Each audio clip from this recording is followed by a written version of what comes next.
So that concludes the introduction to Revit course. By now, I'm sure you've learned the basic principles. Remember where we started from? We started from defining the project, creating levels, grids, setting up the views, and then creating walls, making sure the walls are aligned and well trimmed. And of course, now we copied the levels because they are typical over multiple floors. And during the course of us creating those geometry, I'm sure you now have the basic skill of how to modify and create elements and geometries in Revit. But keep in mind, this is an introductory class.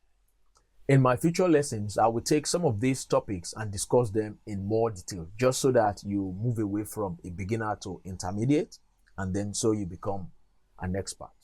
If you have found the video helpful, please subscribe to the channel. You can find me on LinkedIn, Femi Oshewa. Search for me. I will be happy to have you in my network.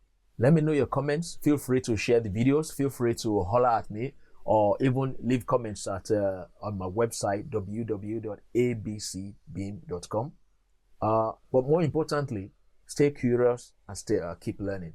Remember, it's only simple if you know how to do it. If you don't know, you don't know. Peace.